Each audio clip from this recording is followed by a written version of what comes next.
Hello, everyone, and welcome to this episode of the Dump and Chase podcast. This was not the episode we had planned for this week. Originally, we were going to talk about the USHL and Team USA and what we really thought about them. That will probably be a later episode.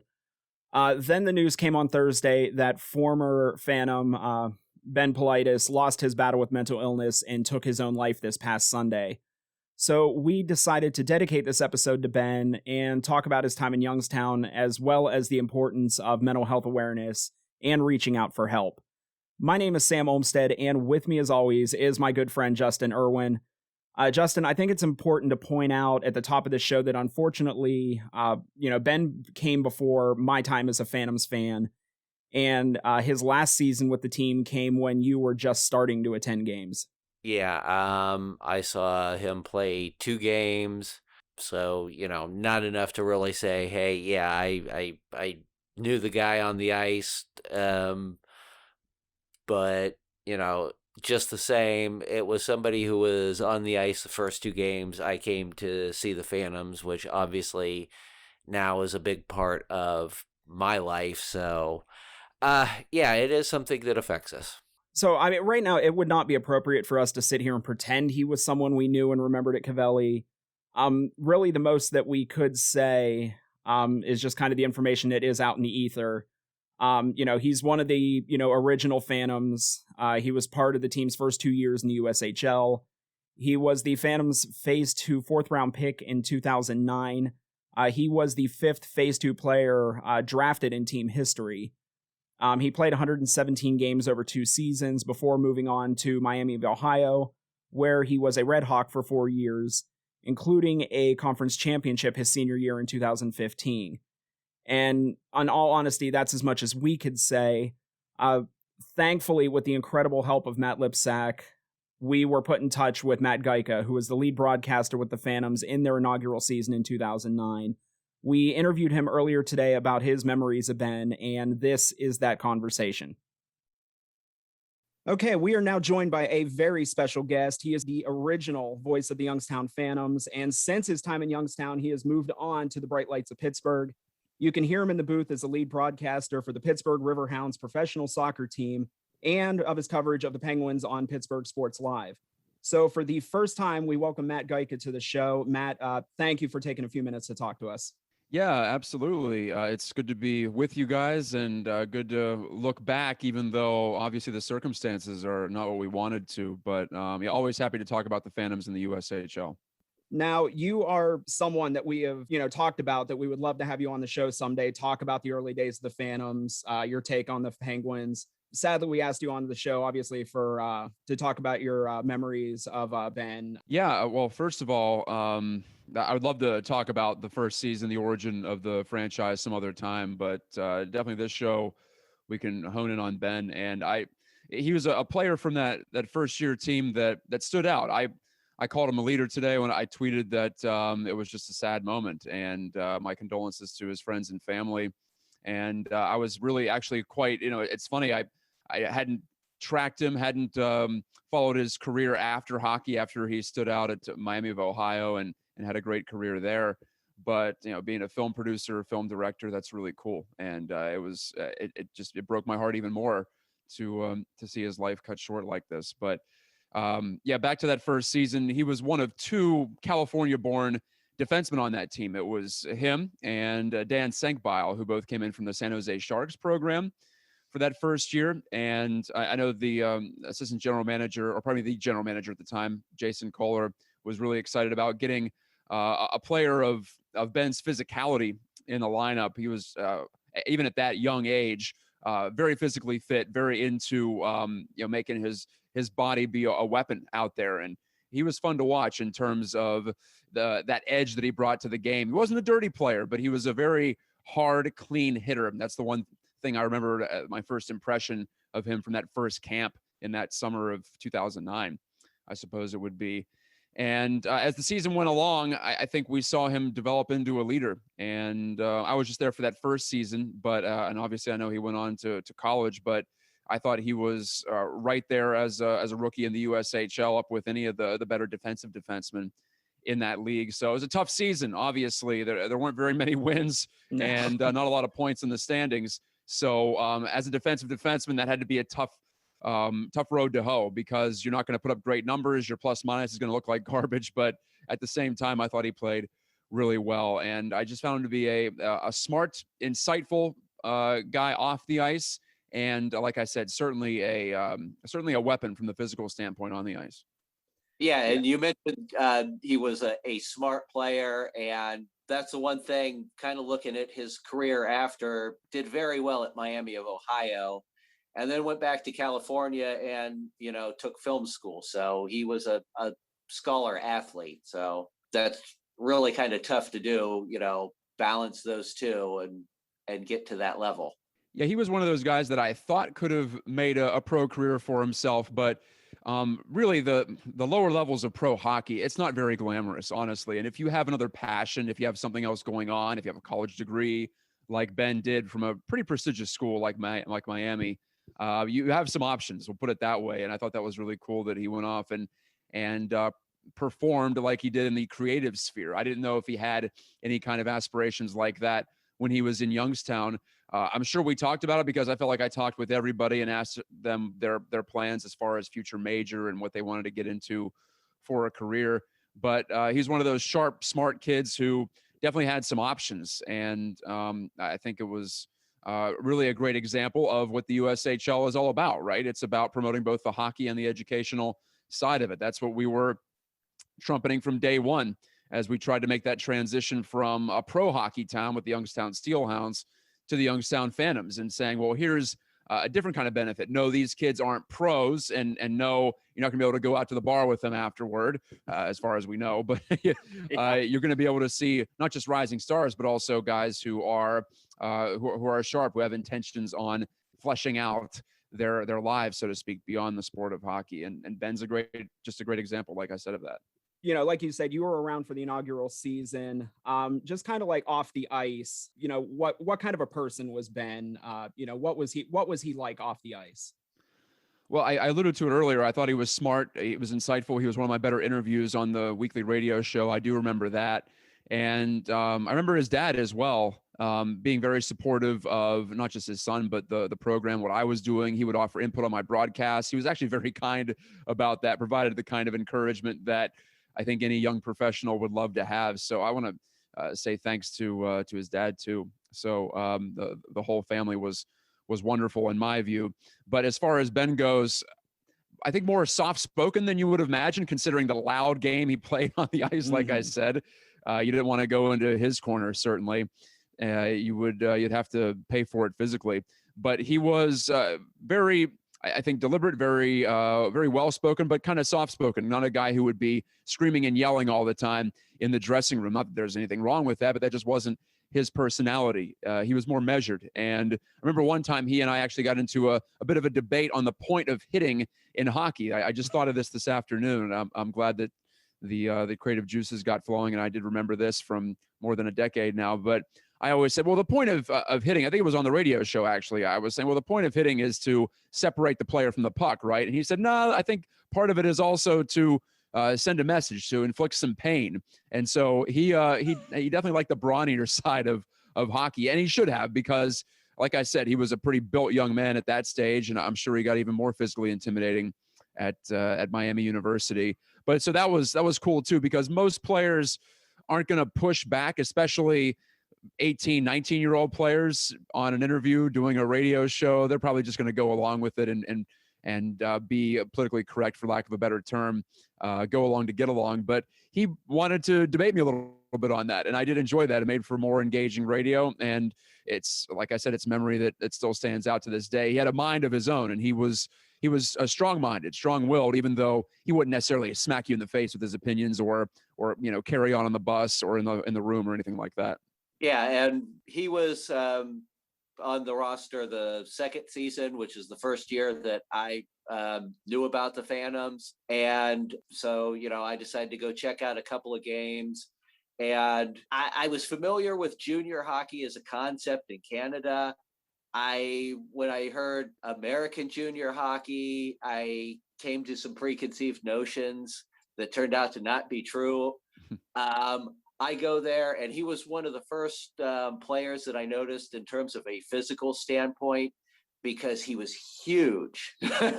I'm thinking, okay, 18, 19-year-old, even, 16, 17-year-old players. I was not expecting that level of physicality. I mean, he was even, I think, bigger than Scott Mayfield. Hmm. And Yeah, Scotty was more of a rangy type defender, tough to get around. But yeah, Ben had a little more bulk, I would say, if I were to compare the two. so, yeah, that was one of my first experiences. And yeah, he was the guy who stood out as, wow, I wouldn't want to take on him. Yeah, Okay, so certainly he would have fit in with any rough and tumble pro team that you'd want. I think so. It was cool to watch him develop and watch those guys deal with that. Like I said, it was a difficult season. These players are used to dominating, and then they come to an expansion team, and well, like I said, things just didn't work out as far as on the ice in that first year. It's tough to win as an expansion team. Not every team can pull off a Vegas Golden Knights, and you could argue that it might be a little more feasible at the junior level when you're turning over a lot of the roster year by year. But still, it was a challenge, and you learn a lot about players in that type of a situation. And he was consistent, he was strong all the way through. And I'm looking now at some of his penalty minute totals, and for Youngstown, yeah, he got into his share of fights for sure. And you have him at 117 the first season and 168 the second year. And not bad offensive totals, chipping in some goals and assists. Then you see him go on to Miami of Ohio, and you see those plus minus numbers tick way up to the positive. That's funny how that works, right? You get surrounded by maybe a little bit a stronger team there and won a conference championship in his final season, 2014-15.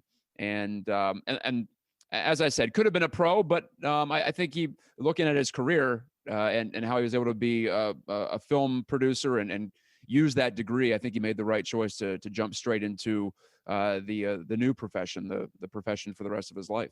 Okay, the last thing I wanted to ask you about, as much as this episode is about Ben and the memories of him, it's also a conversation we wanted to have about mental health in general. Obviously, Ben was dealing with mental health issues.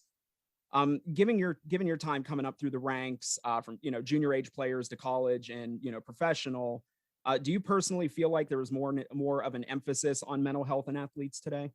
I would say yes. I'm not sure if it's necessarily spurred on by sports or athletics. I think just in general, our culture is more open, and it's more quote unquote cool to be open than it was when I was coming up. I'm 35 years old, so I came of age around the turn of the century.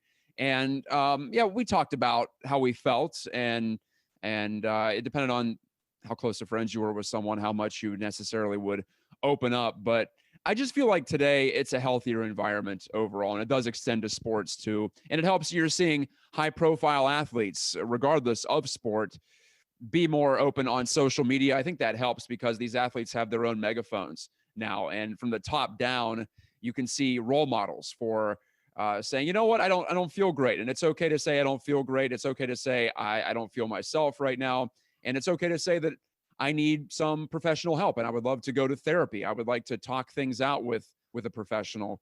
And these are all things that I think we've come a long way. I do, in the last decade or so. And like I said, we're not like you said, we wouldn't be talking about Ben in this way if he didn't have such a battle with mental health.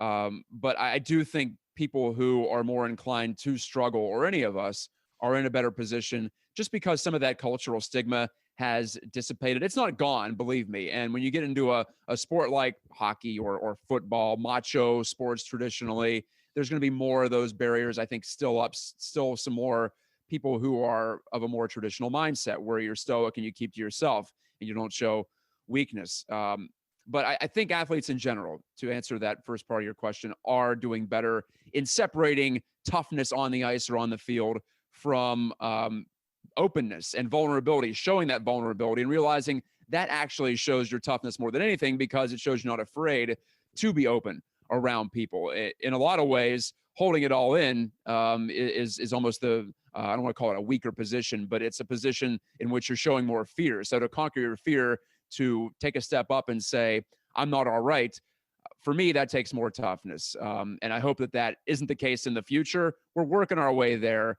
but we are seeing more role models and more people who are taking up the fight publicly. And I think that's really important. Amen. I think it also speaks to the COVID pandemic and not only the effects of it has had on people mentally, physically, but also mentally. Somebody with, mental illness or mental health issues can often feel isolated to begin with. And now with the pandemic, still going on a year later, can only, add on to that isolation. Yeah, I think we've all felt it in some form or fashion, right? And whether it's, like you said, physically, you can feel like crap because you're not getting out there. You're not. I'm someone who's addicted to exercise. I've had to find different ways to get that fix and feel better mentally. So it's kind of a chain reaction too. You feel sorry for yourself because you don't feel well, and then you go in that downward spiral. So it's really easy right now, and I think this time of the year too is tough. Lack of sunlight. We all deal with that in this part of the world, particularly Youngstown / Pittsburgh, one of the cloudiest areas in the world, honestly. So you don't get a lot of sun. It's cold. You're huddled up inside. For most of us, we're working from home primarily, so you're not getting a lot of that personal contact. And just reaching out and having a conversation, a text conversation, a phone conversation, a Zoom conversation can be enough to lift someone's spirits and make them feel like they're engaged. And we're lacking that in a lot of ways right now. So now more than ever, it's important to take that step and raise your hand and say, I need some help, whether it's talking to a friend, a neighbor, a coworker, someone you trust. I think this whole situation just reiterates that importance. And I hope if someone stumbled upon the news of Ben and what a bright young life that was extinguished here, and they are struggling, I hope they realize that there's a way that you can address it, and you don't have to fall into that downward spiral and wallow in your bad feeling, because there is a way to break that cycle. Yeah, and if you see somebody that and that they're not right, God, please reach out to them. That's, especially now. Right. Yeah. That's on us too. And you don't have to be a perfect human being to give somebody help. That's one thing that's held me back, is like, well, who am I to say what you should be feeling or whatever? Sometimes you just need to be a sounding board and not even offer advice. That's all it is. That can be a help too, more than anything. Just, ask, do you need any help? Okay, Matt, again, thank you for taking a few minutes with us. We know you have a lot going on right now. Could you let everyone know where they could find you online? Yeah, a lot of gigs, a lot of irons in the fire, but I try to post everything that I do, all my work and just general frivolities at Matt Gajtka, MattGajtka. No, there was no issue finding that username available on Twitter when I picked that up. Just having that. He's got a pronunciation guide on there. One last name. Yeah, right. I think that might be, it's kind of a goof, but really, I think it probably helps people because they look at that cluster of consonants and they just turn and run away. But that's where you can find me on Twitter, on Facebook, on Instagram as well. So yeah, one benefit of having a name like that, you can use that as your own personal brand. You don't have to add any numbers or letters or anything. All right. Again, Matt, thank you very much. Yeah, good to be with you guys. And anytime you want to chat about the 09-10 Phantoms, I'm your guy for sure. Right, thank you. So there you go. That was our interview with Matt Gajtka. It's really good that he's done so well for himself after hitting that peak of being the Phantoms broadcaster. He's been able to keep himself going through the lean years of covering professional sports in Pittsburgh. So glad that he was able to stay on his feet after his time with the Phantoms. Yeah. It's good to see, obviously professional sports thriving in Pittsburgh. A professional soccer team outside of the Pittsburgh Stingers indoor soccer team, who I actually had the privilege of seeing playing in Civic Arena with the dome open. Oh, you just dated yourself with that reference. Yes, I did. They were shooting a Jean-Claude Van Damme movie. But yeah, in all seriousness, if you're somebody listening to this episode, if you're somebody, who knows somebody, who is struggling with mental health issues, there are ways to reach out. Obviously right off the bat, you could reach out to friends, family, things like that. If maybe you don't feel comfortable with something like that, there is the National Suicide Prevention Lifeline. The number for that, 1-800-273-8255. If you're somebody who, like me, more often than not, you will text, with somebody, then talk to them. There's also the crisis text line. You text the word home to 741-741. Both of these services has, trained crisis counselors that will get back to you right away. These are free services. Does not cost you a dime. And like Matt had said, and for the longest time, there was just mental health, mental illness. There was just such a stigma around it. Thankfully, we are seeing much less of that these days. The topic of suicide, it's not an easy thing to talk about. I had a cousin many years ago who had, reached her rock bottom. She took her own life. I know, in your family, these are issues that you deal with as well. And not to minimize, but the way things are these days, I would say the vast majority of families deal with these kind of issues.